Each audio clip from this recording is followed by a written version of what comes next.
Women's ODI world cup के match number 16 के अंदर इंग्लैंड की टीम जो कि अभी तक के अपने तीन के तीनों मुकाबले जो खेली है वो जीत करके यहां पर पहुंची है, जबकि पाकिस्तान की टीम अपने जो तीनों मुकाबले अभी तक खेली है तीन के तीनों मुकाबले हार करके यहां पर पहुंची और खेलेगी ये दोनों टीमें एक दूसरे के खिलाफ आर प्रेमदासा स्टेडियम कोलंबो के उस मैदान पर 15 अक्टूबर को शाम को 3 बजे से, जहां पर अभी तक टोटल जो कंप्लीट 4 मुकाबले हो चुके हैं, क्योंकि कुछ मैचेस यहाँ पर बारिश में भी धुले थे जिसमें पिछला वाला मैच भी इंक्लूडेड था। बैटिंग के लिए पिच काफी बेहतर दिखाई पड़ी थी। इवन उस मैच के अंदर न्यूजीलैंड के खिलाफ श्रीलंका की टीम थी जो कि कमजोर बैटिंग लाइनअप की वाली टीम मानी भी जाती है, उसने 250 से ज्यादा का स्कोर खड़ा कर दिया, लेकिन वहां पर बारिश के बाद आगे मैच बढ़ नहीं पाया। लेकिन जो 4 मैचेस यहाँ पर हो चुके हैं ऑलरेडी कंप्लीट मुकाबले, उसमें से अगर आप देखें तो 3 बार तो पहले बैटिंग करने वाली टीम जीती है, जहां पर पिच की पिक्चर को अगर आप देखें तो काफी फर्म पिच है, क्रैक्स नाम की कोई चीज आपको देखने को मिलेगी नहीं। नजदीक से जाकर के देखेंगे तो ठीक ठाक लेयरिंग आपको यहाँ पर मिलेगी ग्रास की, जिसमें थोड़ी बहुत टिंट ऑफ ग्रीनीनेस भी होती है, जो कि निश्चित तौर पर शुरुआत में पावर प्ले के दौरान पहले 10 ओवर में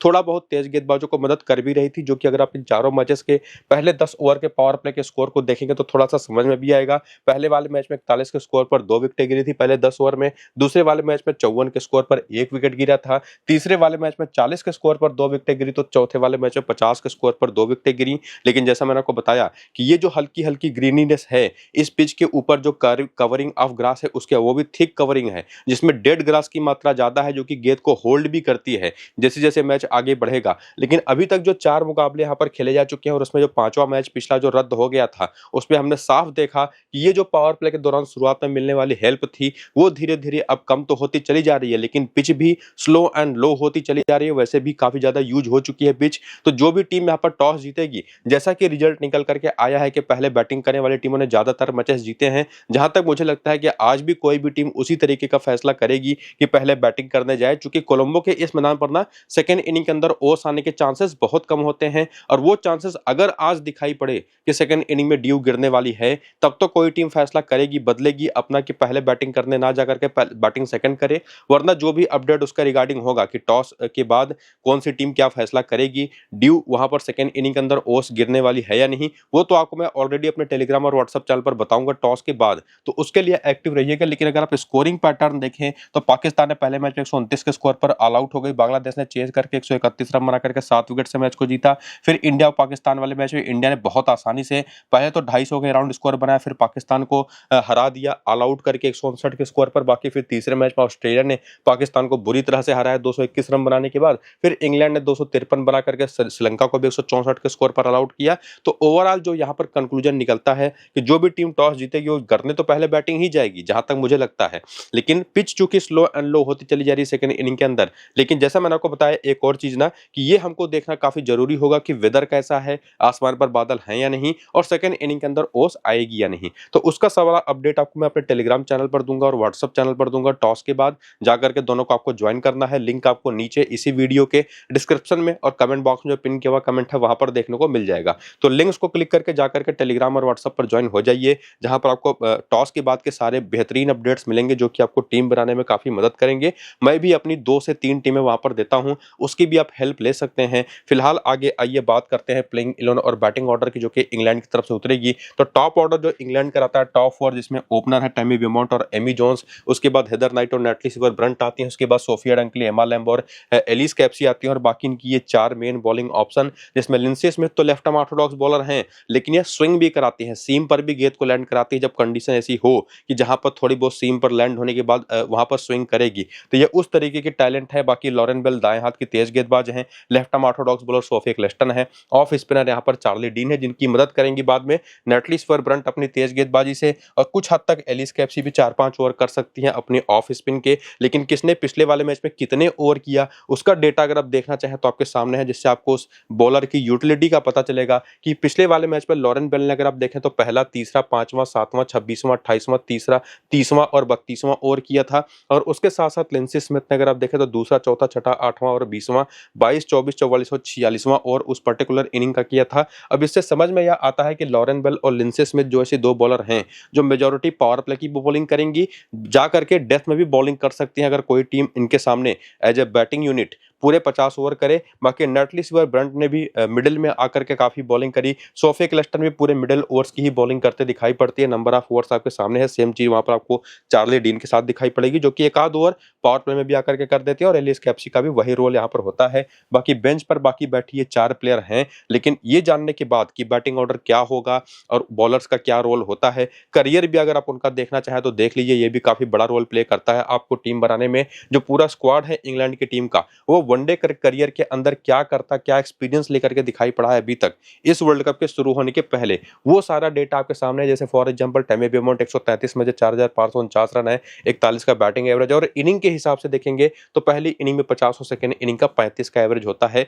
मतलब दोनों इनिंग्स में बेहतरीन बैटिंग एवरेज है। पहली इनिंग में ऐसा है कि जहां पर आप इनको कप्तान बना करके भी किसी एक फ्री टू प्ले कॉन्टेस्ट वाली जो मल्टीपल टीमें आप बनाएंगे ना, उसमें किसी एक टीम में आप इनको कप्तान भी पहली इनिंग की बैटिंग में ट्राई कर सकते हैं। और किसी बॉलर का एग्जांपल अगर आप लें तो फॉर एग्जांपल जैसे लॉरेन बेल हो गई, 25 मैच में 39 विकेट है, 25 गेंदें लगती हैं पहली इनिंग में, 32 गेंदें लगी हैं सेकंड इनिंग में। पूरे करियर के दौरान अभी तक एक एक विकेट निकालने में ऑन एन एवरेज लगी बॉलें, वो दिखाती है बॉलर्स का स्ट्राइक रेट। तो ना सिर्फ आप यहाँ पर पूरा करियर देखेंगे, इनिंग के हिसाब से पूरा करियर कैसा चला है वो भी समझ पाएंगे। और इसको पूरा वीडियो को रोक करके आप यहाँ पर देख जरूर लीजिएगा। अब इसको आगे बढ़ाते हुए एक और स्टेप आगे आए और देखें रीसेंट फॉर्म कि अभी जैसा मैंने आपको बताया कि इस वर्ल्ड कप के अंदर 3 मैचेस इंग्लैंड की टीम खेल चुकी है और उन तीनों मैचेस में कैसी परफॉर्मेंस निकल करके आई। तो टैमी बेमोंट की बात करें तो 32, 13 और 21 की 3 पारियां अभी तक इन्होंने खेली हैं। कुछ इसी तरीके का फॉर्म एक कैरी करके यहाँ पर आई भी थी। जबकि एमी जोन्स ये कुछ खास कमाल पहले मैच के बाद अगले 2 मैच में अभी तक करते दिखाई नहीं पड़ी हैं। लेकिन चूंकि अगर आप देखें ना तो एक टीम है इंग्लैंड, दूसरी टीम है पाकिस्तान, उनके पास भी मुनीब अली जैसे एक विकेट कीपिंग बैटिंग ऑप्शन है, तो आप वहां से उनको तो ट्राई कर ही सकते हैं। लेकिन इंग्लैंड की तरफ से कोई बेस्ट ऑप्शन है जो कि बैटिंग के ऑप्शन के तौर पर, जो कि विकेट कीपिंग भी करेगा, तो वो एमी जोन्स मेरे हिसाब से one of the best option होंगी। हालांकि पहले मैच में उन्होंने फॉर्म दिखाया, उसके बाद चली नहीं। लेकिन हेदर नाइट ने काफी शानदार एक 79 रन की पारी अगर आपको याद हो तो खेली थी, जहां पर इनकी टीम लग रहा था कि 100 के स्कोर पर ही पहले ही ऑल आउट हो जाएगी, लेकिन फिर 79 नॉट आउट की कमाल की पारी खेल करके अपनी टीम को जिताया। तो ये भी शानदार फॉर्म में दिखाई पड़ी है।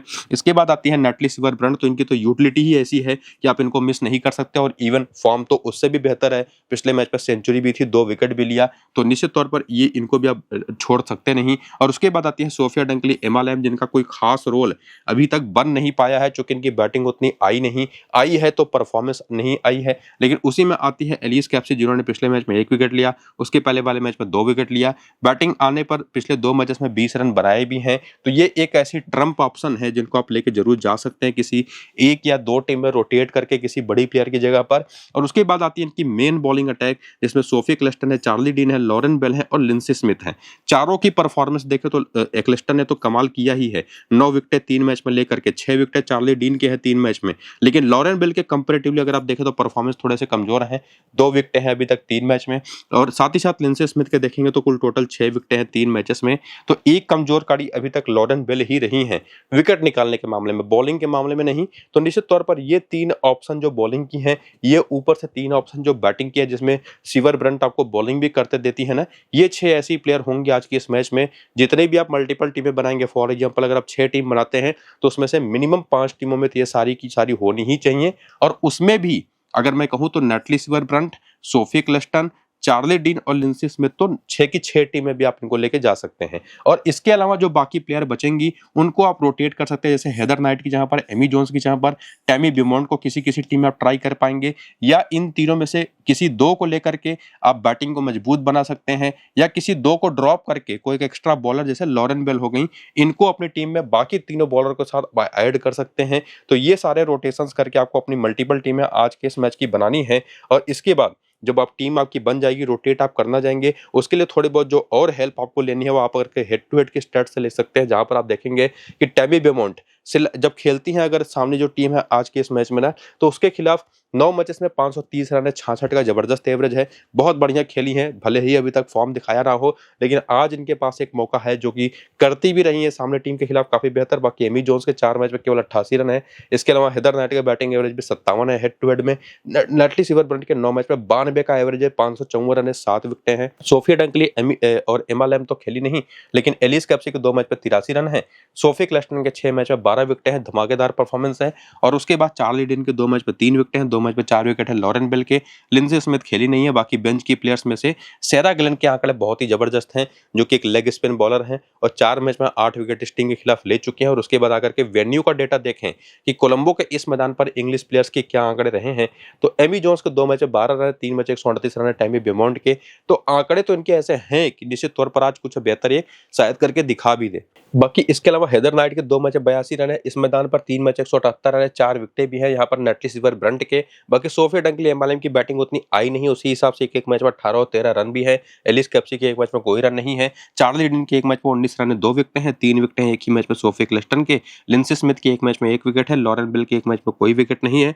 डैनी वायट के 2 मैच में 8 रन है, 1 विकेट है। और 19 मैच में 29 विकेटें हैं अगर आप देखें तो लॉरेन फाइलर के। हालांकि ये आंकड़ा गलत लिखा हुआ है, ये इनका करियर का डेटा है, तो वेन्यू पर तो ये फिलहाल खेली है नहीं, लेकिन वो चूंकि डेटा यहाँ पर लिख दिया गया था गलती से, तो उसको मैंने आपको बता दिया कि एक्चुअल आंकड़ा नहीं है, ये इनका करियर का डेटा है जो कि यहाँ पर गलती से लिख दिया गया है। तो वेन्यू पर क्या किया है, सामने वाली पाकिस्तान की टीम के खिलाफ ओवरऑल क्या परफॉर्मेंस दी है और फॉर्म कैसा है, उसके बेसिस पर किस प्लेयर को कितने ज्यादा इंपॉर्टेंस आपको देनी है इंग्लैंड की तरफ से, ये चीज तो आपको मैंने क्लियर कर दी, जिसमें पिच रिपोर्ट भी शामिल था। बाकी पाकिस्तान की टीम को देखें, जिनकी तरफ से पिछले वाले मैच में, पिछले 2 मैच में खास करके सदर समस ओपन कर रही थी मुनीबा अली के साथ, लेकिन आज पूरी उम्मीद है कि उमाइमा सोहेल फिर से वापस आए और ओपन करें, जो कि थोड़ी बहुत ऑफ स्पिन बॉलिंग भी कर देती है, जो कि सदर समस ने कुछ खास कमाल किया नहीं। बाकी सिद्रा अमीन, रमीन समीम है और बाकी आलिया रियाज, सिद्रा नवाज और फातिमा सना, जिसमें आलिया रियाज भी मुझे लगता है कि आज प्लेइंग इलेवन में वापस आएंगी। और उसके बाद नतालिया परवेज हैं, डायना बेग है, नसरा संधू और सादिया इकबाल, जो इनकी 4 मेन बॉलिंग ऑप्शंस हैं। और इन चारों मेन बॉलिंग ऑप्शन में बैटिंग ऑर्डर तो आपने देख लिया, कौन कहां पर कितने ओवर की बॉलिंग करता है उसका डेटा आपके सामने है, जहां पर फातिमा सना और साथ ही साथ डायना बेग और इवन सादिया इकबाल, ये तीनों मिल करके पहले 8 ओवर में बॉलिंग करती हैं, जिसमें अगर आप देखें डायना बेग शुरुआत करती हैं, पिछले मैच में तो केवल 2 ही ओवर पावर प्ले में किया था, पहला और तीसरा, और उसके बाद मिडिल ओवर में और डेथ ओवर में बॉलिंग करी थी काफी ज्यादा ओवर्स। और उसके बाद फातिमा सना भी पावर प्ले के पहले 4 ओवर करे थे, दूसरा, चौथा, छठा और 8वां उसके बाद मिडिल में, और 3 ओवर अराउंड डेथ के किए थे। बाकी सादिया इकबाल के भी ठीक उसी तरह से। और इसके अलावा रमीन समीन और नसरा संधू, ये इनकी कुल 5 मेन बॉलिंग ऑप्शन थी पिछले मैच में, जो पूरे 10-10 ओवर की बॉलिंग करते दिखाई पड़ी थी। बाकी बेंच पर भी जो बाकी 4 ऑप्शन, जिसमें आपको मैंने कहा ना कि सदब समस ने कुछ खास कमाल किया नहीं, तो मुझे लगता है कि आज ये बेंच पर बैठेंगे और इवन सैयदा अरूप शाह को भी शायद मौका मिल जाए, लेकिन उसके चांसेस थोड़े से कम हैं। तो ये पूरी लाइनअप आज के इस मैच में हो सकती है पाकिस्तान की, जिनके प्लेयर्स का करियर का डेटा अगर आप देखना चाहें तो जैसे एक्सप्लेन किया था इंग्लिश प्लेयर्स का, वो भी आप यहाँ पर देख सकते हैं, ना सिर्फ पूरा करियर बल्कि इनिंग के बेसिस पर वो करियर कैसा चला है उसको भी। और उसके बाद आगे बढ़ते हुए रिसेंट फॉर्म अगर आप देखें तो अभी तक के जो 3 मुकाबले 3 के तीनों हारी है ये टीम, उसमें मुनीबा अली तीनों मैच में फ्लॉप रही है। सदफ समस ने पिछले 2 मैच में 5 और 6 रन की पारी खेली, जबकि पहले मैच में सदफ की जगह पर उमाइमा सोहेल खेली थी, जिनके ना तो कोई रन बने थे, बॉलिंग भी करी थी, विकेट निकाल करके नहीं दे पाई थी। और उसके अलावा आती है सिद्रा अमीन, जिन्होंने 35, 81 और 0 रन की 3 पारी खेली है। और ये एकमात्र ऐसी बैटिंग ऑप्शन है इस टीम के अंदर जो कि ना सिर्फ इस टूर्नामेंट के अंदर फॉर्म में दिखाई पड़ी है, इसके पहले भी साउथ अफ्रीका के खिलाफ एक सीरीज में बैक टू बैक 2 सेंचुरी और एक 50 रन की पारी खेली थी पाकिस्तान के ही अंदर, जहां पर रोड मिलती है बिल्कुल पिच जो बैटिंग करने के लिए होती है वहां पर। तो सिद्रा अमीन से एक निश्चित तौर पर इस पूरी बैटिंग लाइनअप में अच्छी खासी आप उम्मीद लगा सकते हैं। बाकी एक पारी नतालिया परवेज की आई थी, लेकिन ना तो सिर्फ आप इनके ऊपर आज भरोसा कर सकते हैं, ना तो बाकी किसी और बैटर पर। बॉलिंग ऑप्शन इनकी जो है बेसिकली, जो लगभग 8 से 10 ओवर की बॉलिंग करेंगी, थोड़ी बहुत बैटिंग भी करके दे सकती हैं, उसमें एक तो है फातिमा सना, दूसरी है रमीन समीन। इनका बैटिंग ऑर्डर कभी नीचे होता है तो कभी नंबर 4 पर भी आ जाती हैं। 15 run 2 wicket, 0 run 1 wicket, 23 run 1 wicket की 3 परफॉर्मेंस दे चुकी हैं। फातिमा सना ने तो 5 विकेटें निकाली ही हैं, 11, 2 और 22 रन की 3 पारियां खेली ही हैं। बाकी डायना बेग जरूर निश्चित तौर पर 6 विकेट ले चुके हैं, लेकिन ये वो रोल अब इनका शायद ना रहे। हालांकि ये बात पक्की है कि पहली इनिंग की बॉलिंग अगर है ना, तब ये ट्रम्प रहेंगी, जो कि काफी ज्यादा ओवर से करती हैं डेथ ओवर्स के दौरान, तो पहली इनिंग की बॉलिंग में जरूर ट्राई कर सकते हैं। नसरा संधू की बात करें तो इन्होंने पहले मैच में तो नहीं किया कुछ खास, लेकिन अगले 2 मैच में 4 विकेटें ली। सादिया इकबाल ने भी अभी तक 3 मैच में 3 विकेट ले रखी है। तो ये कुल मिला जुला करके 5 ऑप्शन इस टीम के अंदर हैं, जो कि आपकी बनने वाली जितनी भी मल्टीपल टीमें होंगी, बाई चांस 6 टीम आप बनाते हैं, तो उसमें से ये 5 ऐसी प्लेयर है ना कि कम से कम 4 से 5 टीमों में आपके रहें। और उसमें से भी अगर मैं कहूं क्लियर कट तो फातिमा सना, रमीन समीन और साथ ही साथ नसरा संधू, सादिया इकबाल, 4 ये ऐसी ऑप्शन है जो कि 5 टीमों में तो पक्का होनी चाहिए। और बाकी किसी एक टीम में किसी एक बॉलर की जहां पर रोटेट करके आप सिद्रा अमीन को भी लेके जा सकते हैं, जो कि काफी बेहतर फॉर्म में दिखाई पड़ी हैं। तो ये समझने के बाद आगे आकर के हेड टू हेड के भी आंकड़े देख लीजिए। इंग्लैंड के खिलाफ मुनीबा अली के 2 मैच में 81 रन है, 4 मैच 76 रन है। उमैमा सुहेल के, सिद्रा अमीन के 9 मैच में 136 रन है, केवल 17 का एवरेज है। और उसके बाद देखें तो रमीन समीन के 2 मैच में 6 रन है, 3 विकेटें हैं। और आलिया रियाज के भी आंकड़े कुछ खास अच्छे हैं नहीं, इवन सिद्रा नवाज के भी नहीं है। फातिमा सना के 3 मैच में 9 रन है, 1 विकेट है, 5 में 2 विकेटें हैं। डायना बेग के जो कि एक्सपेक्टेड है, लेकिन पहली इनिंग की बॉलिंग में ध्यान रखिएगा। नसरा संधू के 6 मैच में 5 विकेटें हैं।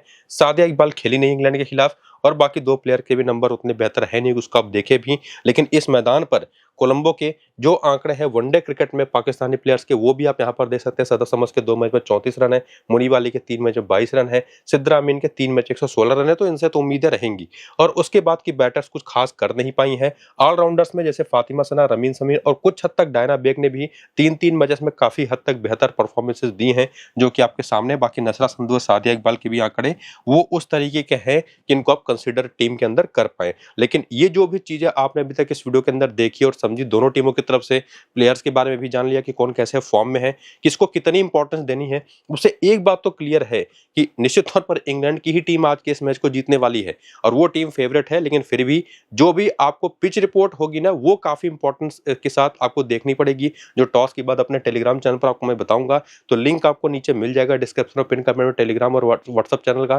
क्लिक करके ज्वाइन जरूर कर लीजिएगा। और वीडियो शुरू से अंत तक पूरा देख करके अपनी टीम खुद से बनाइएगा। 1-2 टीमें तो आपको मैं टेलीग्राम पर दूंगा, उसकी भी आप हेल्प ले सकते हैं। फिलहाल इस वीडियो को यहीं पर करेंगे खत्म, चलते हैं। नमस्कार।